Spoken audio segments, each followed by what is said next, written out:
Thanks for joining us here on Pretty Spiritual, where we're attempting the unthinkable about how to navigate this messy, beautiful, imperfect life with spiritual tools, principles, and our own personal stories. So we're not experts, we're not religious, we're definitely silly. We're honest, real, and willing to share. So join us as we connect, bond, and grow together. Thanks, everybody. Hi, everyone. Welcome to Pretty Spiritual. Hello, friends. We miss you so much. Hey.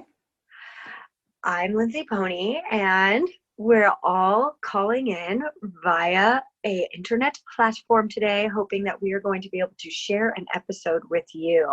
I'm here with Ella. Hello, I'm Ella. And also, I have the wonderful Annie. Hey, this is Annie. So,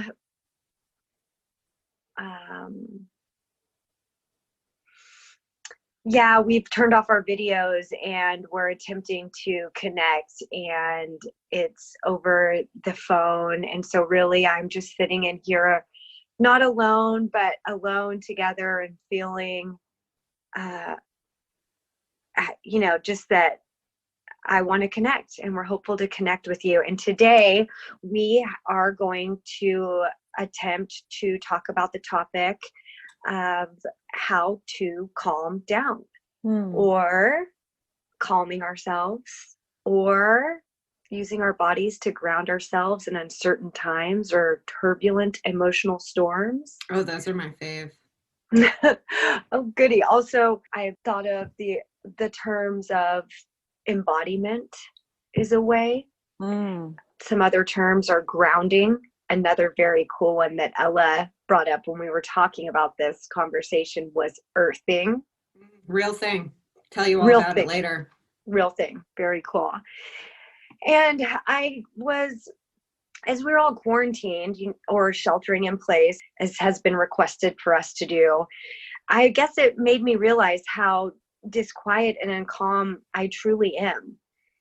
I mean, it's hard to look back, but if we do, can I honestly say that I was ever grounded or calm before the whole, I feel like not saying the words of like COVID or pandemic, right? Because if you don't say it, it's not here. It's not happening.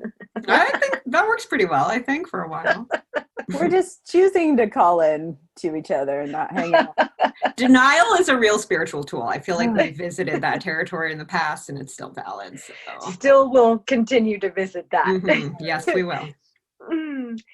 Yeah, so I was just wondering, I feel like the sheltering in place and being quarantined and the social distancing and all of that really kind of set the stage for me to become really in touch with how uncalm I truly am even before this happened. But there were so many ways to check out or distract myself. And so here I found a listing of like how to notice if you're ungrounded or not calm. So here are some things in case you really can't remember if you're not in touch with it right now. So even before all of this happened, have you noticed yourself ever before experiencing being distracted easily? Yes. Spacing out. It's my whole area of expertise. Get ready, because I think it'll be this whole list. What it is for me. Overthinking, ruminating, engaging in personal drama. Okay. Experiencing anxiety and perpetual worry. Who's been spying on my brain? Here, we're really about to get in there. Oh God, it gets worse. Yes, it does. Possessed by desires for material things. Deceived easily by yourself and others. That one's a little more slippery, but yeah. And then obsessed with your own image and vanity. Anybody? Pretty much forever. Maybe. Don't worry, the world is full of impermanence, Ella. That's what I was telling myself today as I was looking in the mirror. So being ungrounded is an epidemic that we usually don't notice and we can't notice. But thanks to our real life pandemic, I've realized how discomposed and even perturbed I am on a deeper level. I've actually been able to do deeper work during this time after the 2 weeks of freak out, that is for me personally. And recognizing this side of me that's calling out, asking to be guided towards centering, grounding, and calming down. I honestly believe there's a bridge that we can cross into, help us ground, to get centered and to calm ourselves, whether in the midst of a pandemic or simply the pandemonium of our spirits lodged in our restless minds. Can we bridge the gap from our minds to our hearts, where inner resource of calm and tranquility can be contacted? I actually am beginning to think so. I never did before. So lots to be grateful for. Let's find out. Ella, why don't you start us off with, how has it been uncalm in your life? And how have you been calming yourself during this time of the quarantine, or just any time before when there was unrest that you were aware of? Such a great topic, Pony. Thank you so much. So I have the advantage of my life fell apart like a month before quarantine happened. And so I got a little head start on the uncalm. In January, February, my long-term partner and I split up. We had lived together, and so I also moved. My job ended that I had been out for like 3 years. All of this happened within like a relatively short time frame. And so like personally, my life was on fire, but like the rest of the world was kind of still going about its usual business. And for me, what that meant was that there was like all of this uncalm, and then I had enough time being with the uncalm to get into discomfort. So for me, what happens when a lot of the time when life is like going well and is kind of not actively falling apart is that I'm just sort of like in the routine of the day to day, and I fall victim much more easily to the delusion that life is going to stay like this forever, you know? But when life falls apart in like a really dramatic way, usually that simplifies things a lot. And so when things get really simple for me, because there aren't other options, then it's a lot easier for me to make the decision to do the work of grounding and calming, because I am desperate for it. And frankly, there aren't really any other viable options. I also want to say that I have worked from home for quite a while now. And so I have this advantage of like physically a slower lifestyle, probably than a lot of people in our society do. And that's helpful for me just because my body with chronic illness doesn't kind of have the capacity to run around all the time. And that was a slow transition for me as well, from like kind of willing my body into situations that would cause me physical harm, and then like learning to do things that I thought I wasn't allowed to do, like rest in the middle of a work day or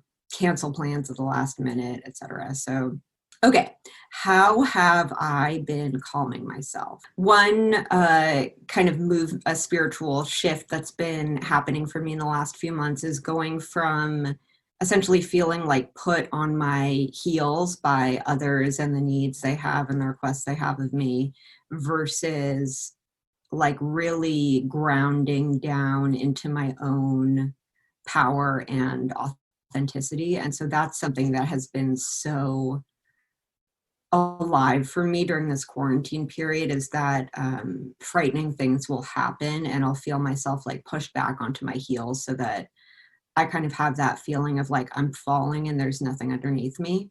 And sometimes I actually need to stay there and like let the fear and the unpredictability and the lack of control and how hard it is just kind of like break me apart. And I'm a big fan of meltdowns, if you haven't heard me talk about that already.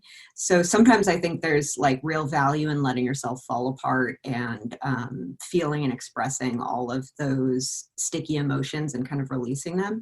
But also it's been really helping me to, when I notice myself pushed back on my heels and I'm ready to look for grounding and stillness and safety inside myself, that has been a really helpful thing. Because life was falling apart in such a dramatic way, I've been until like a week ago, I've been totally consumed with like just the logistics of life. And so there hasn't been space in my waking hours to really process any of the feelings on a deep level. And so they've been coming out in dreams and in other ways. But now there finally is some emotional and physical space opening up for me to have this experience. And I'm excited to share about what I'm doing with that. Thank you. Thanks, Ella. You're welcome. You are welcome.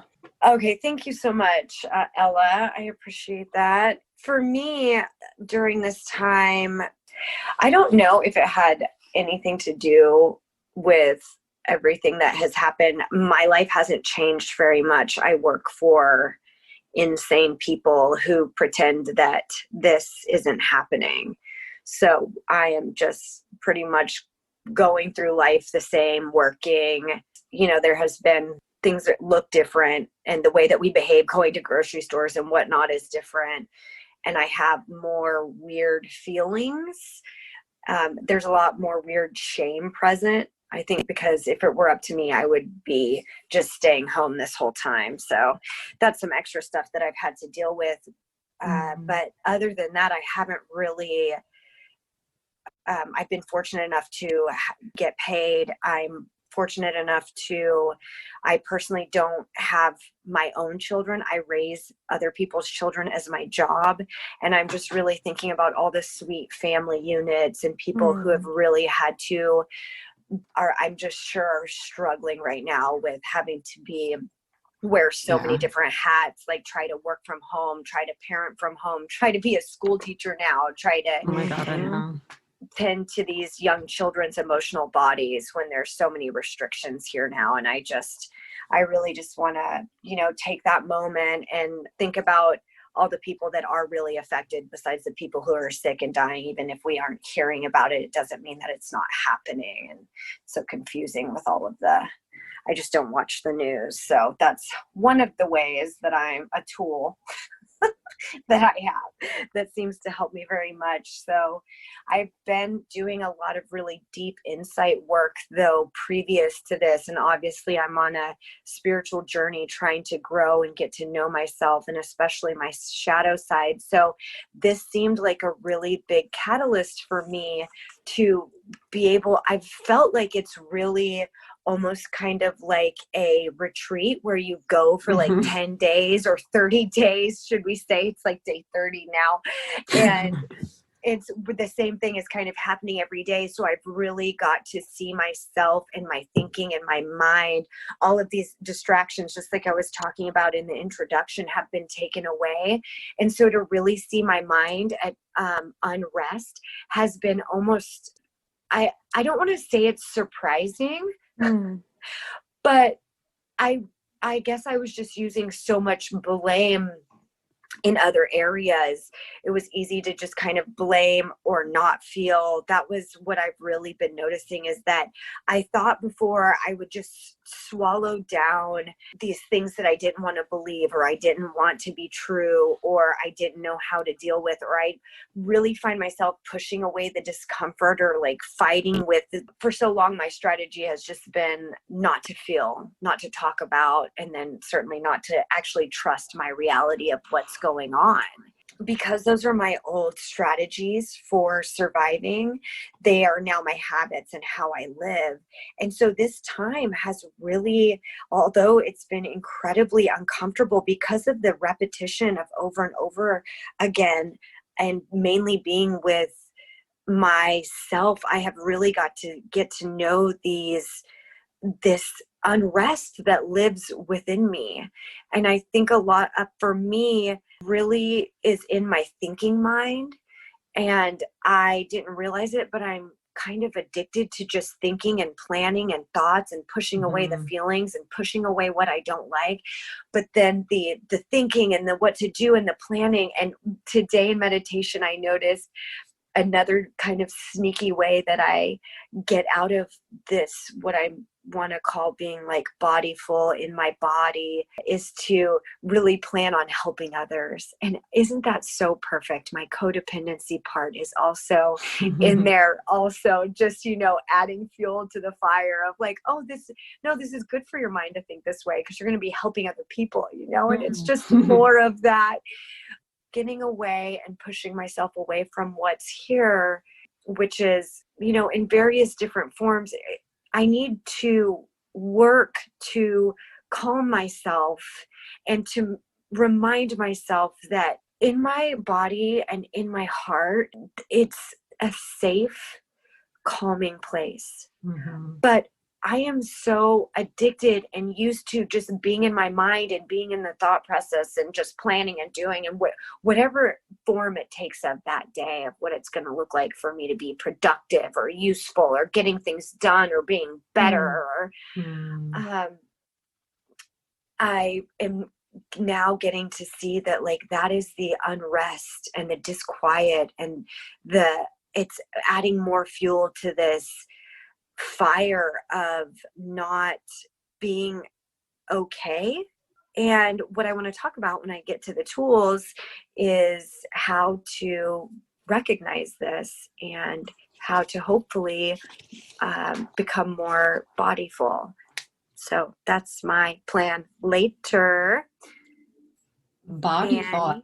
I really like that. Yeah, I'm pretty sure that it was my partner. So anyways, of course, they get full credit. Thanks, Justy. It only took 3 years. Okay, Annie.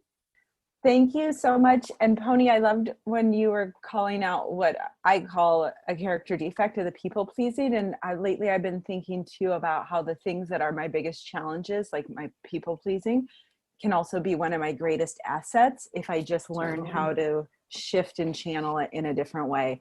So I just wanted to give us all that gentleness.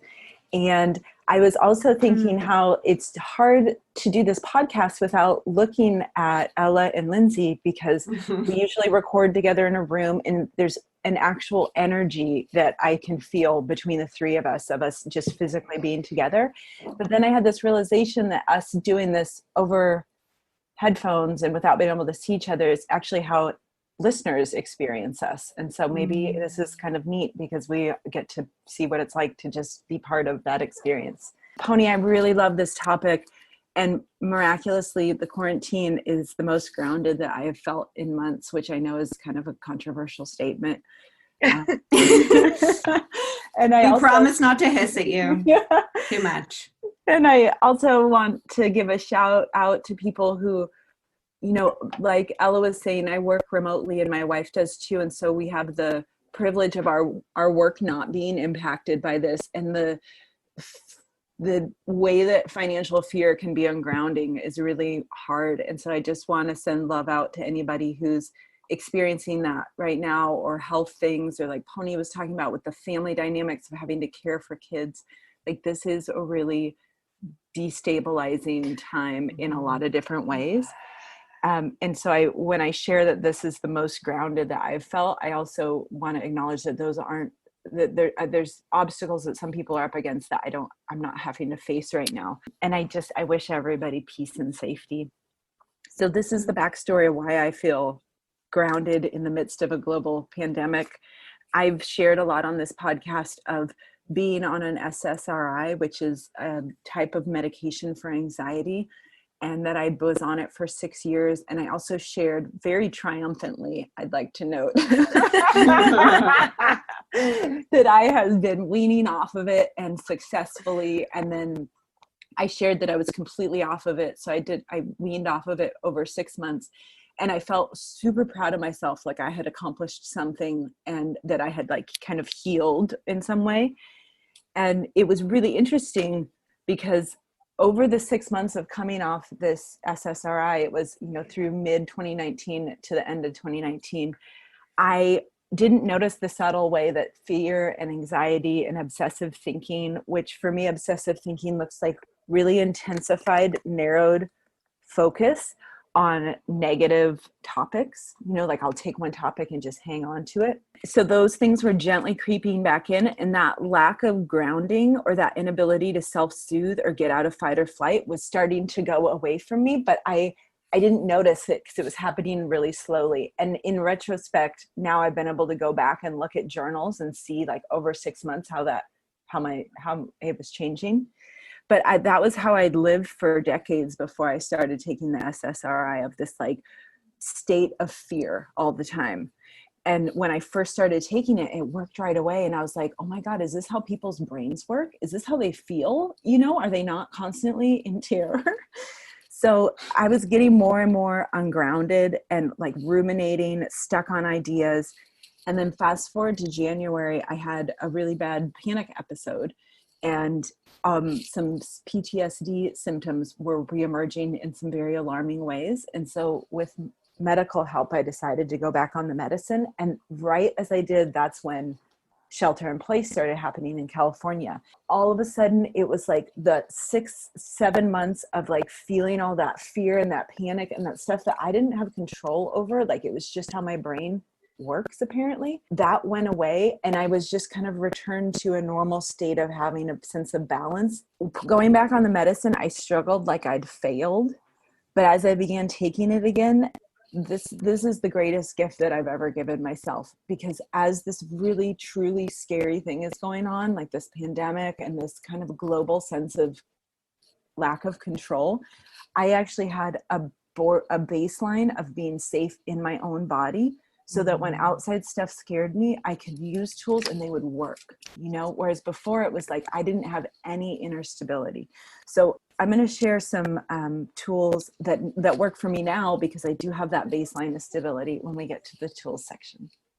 Yay, Annie, that was so sweet. Thank you. Yay. Oh, very sweet. We're all trying so hard. We are little tender bunnies. Yes. It's such a wonderful time. We're going to move into tools. Very exciting. I need all the tools all the time. Turns out I have some. Can I notice that I have this super heavy toolbox that's full of tools? Can I open it and use them when appropriate? So for me, Spiritual Home Depot over here. Yes. Heyo. For me, the first part of the tools section in becoming bodyful is I have to recognize and accept and acknowledge that I live in my head. I told our therapist, Elle and I have the same therapist now. Sorry, Annie. What? Annie has FOMO, but it's fine.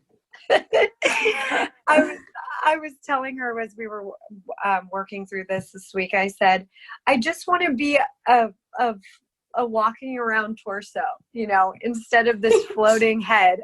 So good.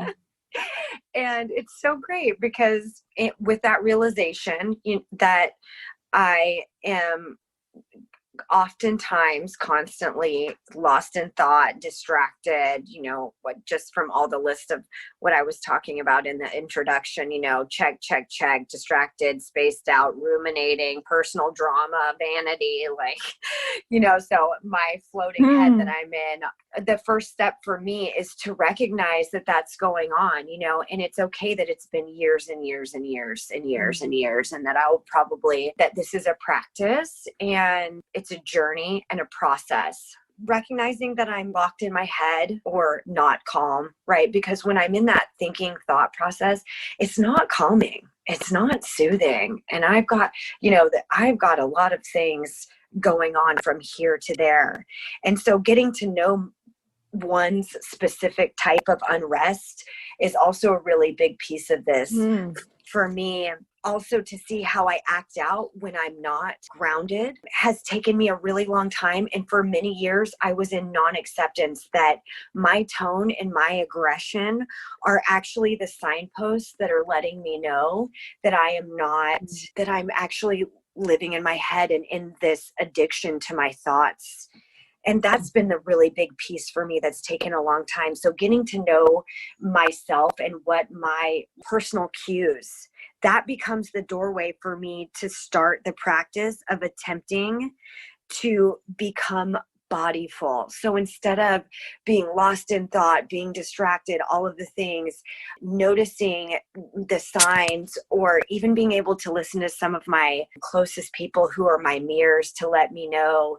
So that takes time. So let's just say that recognizing you're not calm first, right? Noticing that you're lost, you're that floating head, or that you just feel unrest. So how do I come back and begin to get calm and ground myself? For me, becoming more bodyful, what I've been doing this week is, so I start at my head, right? That's where I know that I live. I notice I'm in my head, and so I'm doing really deep breathing, and I'm noticing where all my attention and all of that is in my head. And then I start to think, what would it be like for me to travel down into my heart? And during this time, what I noticed for me is that it's felt like frozen. Before, I thought I was like an iceberg. I had all these frozen feelings in my throat, and I didn't know how to label feelings. I thought that if I didn't touch them or have them, then they didn't exist. And so it all became very frozen. And for a few years, I've been kind of melting this iceberg, and these feelings, I've been learning about feelings. On our tools page, we have a wheel that has feelings. There's so many great things there for us to get in touch with some of these things that we may have been blocking for so long.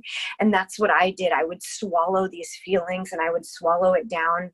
I have a lot of trauma and tight jaw pain. And that's also another doorway for me to recognize I'm in my head. How can I bridge my head to my heart? And so I've started taking really deep breaths, and then I would do throat breathing, which I just learned about. It's kind of like a throat massage. Thank you.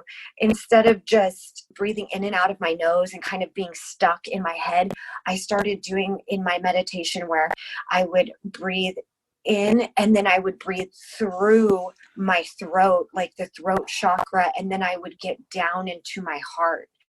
And then after I had done this a few times, which is actually, it was really hard for me to do because, like I said, it's been kind of an iceberg and like locked away and all the pressure in my jaw. But when I actively start to make this bridge down into my heart, then after I've done that a few rounds, then I also start to go into my sacrum. So when we're grounding, we want to go from the head to the heart to the sacrum, and if we can, down into the feet and into the earth. And so that's just a beginning. I'm really hopeful that we'll get to do more, whether it be on Facebook. You can join our Facebook page at Pretty Spiritual Podcast. We have a group now where we can do some of these meditations and try those out. Perhaps we'll do them some on live on Instagram. And so thank you all so much. Yay. Thank Pony. you, Pony. So sweet. It's funny because for me, the grounding has actually gone the opposite direction. I've always had really, really strong physical sensations in my gut. That's like the place I could always feel my feelings, even if I didn't stay with them. Doing that the kind of somatic healing work that Lindsay's talking about has been bringing sensation up to first it was my heart, and now it's feeling like my throat and my jaw, which are places in my body that I just, apart from it hurts, there wasn't like a physical kind of sensation contact I could really make. So doing this kind of somatic work is making space for all of these experiences of grief and loss that I haven't had space to really like feel and express. And one kind of simple thing that really helps me come back to myself is when I notice myself thinking about, this is most present for me with my ex, but I mean, you can use any kind of obsession as a signpost, like Lindsay was talking about. So I notice myself wondering what someone else's experience is like. Such a good codependent. When I notice myself doing that, especially with my ex, because it gets really painful really fast, that is my signpost to come back to my alive body. What's happening right now? So that has been a really useful signpost to me to just come home to my body. And the other thing I want to say that's taken years for me to really want to embrace, but that I first started learning at a Buddhist monastery, is that we can enjoy embodiment. Like, it's not a punishment, which is what I thought at first. And especially for me, because I have a lot of physical pain and discomfort from a chronic illness, it's really important for me to enjoy my senses whenever possible. So I have this kind of like collection of sensory experiences that I like to give myself, which is like a hot bath is one of them. Being in nature, fresh air, especially being around, I'm obsessed with trees. And so during this quarantine to, have an opportunity to exercise, I've been going for these really long walks with our family dog, Coco. And she's pretty much my favorite being ever. No offense, you guys, you're in a close second for sure. I just adore this creature so much. When we go for these walks, I've been orienting away from this kind of chronic state of overwhelm, which is like how I live my life, and instead orienting toward like what feels playful and childlike about this experience, because that is really that state of having the mind of a beginner. Like, what would I think of a tree if I'd never seen one before? I just see how much fun I can let myself have with embodiment, enjoying the world around me, really like appreciating the beauty and the relationships and the like physical experience of coming home. Last night, Coco sometimes spends the night in my room, and last night we had gone for a really long walk and she was all curled up in her little puppy bed. As is my habit, I can't like let her just be tired in her bed. I have to like wake her up to cuddle her. Poor dog. And so I was doing that when I was kind of like nuzzling her and burying my face in her, and having that like physical mammalian comfort like really hit something in me. And I just started sobbing because I'd been like, oh, I feel really deprived of that sacred pathway home, which is being embodied with another being, having physical touch as part of that experience. And so I like laid down on the floor with her and put my little head at the edge of her puppy bed. And I just kind of cried and held hands with her, which she likes to do. And I like to do also. And I will finish by saying that, like there are different pathways home for all of us to embodiment. And especially if you have a history of trauma, be like really respectful with what feels safe and good for you. But for me, these are pathways that are really working right now. And the end result of embodiment practice, whatever path you use to come home to yourself, is that you get access to this safety of your body that's available in any time you want to come back to the present moment. That vehicle is available. And for me, embodiment is about building that pathway home to my own experience and then practicing over and over again, making that trip. Thanks, Ella. Annie, tell us your tools. Well, I love that you shared your story about snuggling and crying with Coco, and Ruby is laying on the floor right next to me right now, and my dog has been cried on so many times. Snuggle her, give her snuggles. It is such an amazing resource, this like gentle warmth of a dog. So I have two tools, and one is a solitary tool and one is with a teammate. I love teammates. So the first one, this is a solitary tool, and actually my friend Jane shared this with me this was years ago, but I was really struggling with some anxiety, and I told her that I felt like I was untethered, like I could actually kind of feel myself floating out of myself. And she was doing and does a lot of energy work, and so what she recommended is that I needed to root down in my root chakra, essentially your base chakra in the energy system of your body. And if you look at the beautiful pictures of what chakras look like, it's the red spinning ball, your pelvis. And it's where in this tradition, like how people are grounded, it's basically the foundation. So she had me start to envision this red swirling ball at the base of my body, even just conceptualizing that there's an energy source there, there's a place of energy there. And then she encouraged me to take a walk, especially among trees, if I could, and to hopefully do it alone. So I wasn't, chit-chatting with someone, but if I was, to be quiet and to picture this red root chakra spinning. And she encouraged me to picture like an energetic line coming from the earth up to this root chakra and tethering me down, and not in a scary way or a trapped way, but in a way that it was feeding this source and also keeping me connected to the earth, which is this source of energy that all of us has accessible to us, but I think is for me really easy to get disconnected from when I'm on a lot of screen time, when I'm in my head. So that is one tool. And even if you live in a really city area and you don't have a lot of trees around you, anything outside, just being in some fresh air and some nature, and then doing that visualization practice and tending to that. The second one is a teammate tool. And so this is asking for help. You know, I love asking for help. It's kind of a two-part tool. So one is asking a friend who's reliable and a safe person to help you with this in advance, so that when you're in a state of complete uncalm and fear and ungroundedness, you already have this pathway set up to reach out. So the pieces are already in place. So maybe after you get off this, listening to this podcast, text a friend or reach out to a friend and ask them if they will be your gentle resource reflector. I just made up that name. It's very cool. It's like a hipster band name for sure. Oh my gosh. So have them ask you to list out your resources. So when I'm not calm and I'm super fussed and I'm ruminating, I might not know to even stop and list out my resources so that I know that I have resources. You know, like I'm kind of beyond that, but I can call it. Usually I'm able to call a friend and be like, hey, I'm really freaked out. Things are overwhelming. And the friend can say, oh, wow, I've already been employed. I'm ready to take on my teammate cape. And so what they will do, so you can give them a script, is say, hey, friend, I've been getting overwhelmed. I'm having a hard time. When I call and tell you that, can you gently listen and then ask me to list my tools? So, you know, if I call Ella or Lindsay and say, I'm freaking out, I'm super overwhelmed, things aren't okay, they'll be like, oh, honey.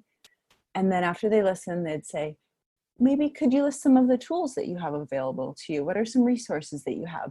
So that's like takes me out of my ruminating and fear and brings me back into the knowledge that I actually have some stuff available to me to help me. For me, it really works well to list it out loud to the other person.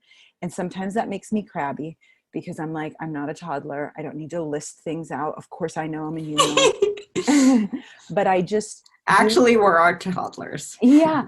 And it's actually kind of empowering because I'm saying the stuff and then I kind of get the body knowledge. So just quickly, I'll list a few of the things that I would list in this case, which is meditation, prayer, taking a mindful shower and noticing the water on my body, using a sequencing tool. I'm happy to share the sequencing tool with anybody. If they email us at prettyspiritualpodcast@gmail.com, I have a list of resources that are really great. Taking a nature walk. So then that, you know, listing those things out loud to someone, it gives me some power and some agency that I sometimes don't feel that I have when I'm feeling really ungrounded and scared. And then a last tool is, like Pony mentioned, we have started a Facebook group where listeners can come together. It's a private group, so anyone can join, but nothing that you post is public. So, you know, it's kind of a safe and cozy place. So cool, because listeners are sharing different meditations that they like. They're listing different resources. So this is like also a resource that you have available to you. So come and check it out. Yay! Awesome. Thank you, ladies, so much for sharing and trying this new stuff as we navigate the technological world we can be so grateful for. Yes, indeed. Yes, indeed. Oh, well, it's so great to talk about ourselves and all of these things. And thank you so much for all your tools, and just coming together and trying stuff together helps me so much with all of you. I'm so grateful to all of you. We would love it if you would connect with us online. There's all the areas at Pretty Spiritual Podcast. And thank you for tuning in and we don't know what this is going to sound like, so hopefully it's listenable. And if not, then if you're a sound engineer or something, we would certainly love your input for our free podcast. Yes, we would love that. We are going to try and come back next week. We're not even going to have a teaser because, you know, the world is impermanent. Things are uncertain. Nice save, Pony. I like that. I really mean it. We should just be resting there. We love you so everybody. much. Thanks for listening. Bye. Bye. Bye.